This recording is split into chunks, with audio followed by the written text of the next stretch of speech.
Nabangga sa poste sa solar lights ang Patient Transport Vehicle kon PTV sa boundary sa Mawab, Davao de Oro ug New Balanban, Tagum City, Davao del Norte, Martes sa buntag, Setyembre 23. Sa inisyal nga impormasyon, gingong nawadan og kontrol ang driver.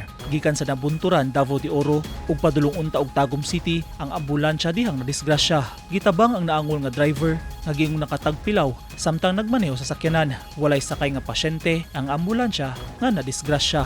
Samtang sa Davao City, patay ang usa ka rider human mabangga ang iyang gisakyan nga motor sa kasugat nga kotse sa Acacia-Mandug Bypass Road pasado las 7 Lunes sa buntag, Setyembre 22, 2025. Sa report sa Davao City Police, 26 anyos ang namatay nga rider nga taga Hilltop, Bunawan.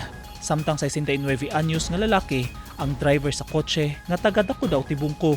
Nasayran nga pag-abot sa ubos nga bahin sa kalsada, nawadan og kontrol ang motor ug natumba sa semento paingon sa kasugat nga sakyanan.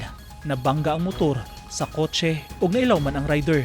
Gideklarang dead on the spot sa paramedics sa Central 911 ang rider.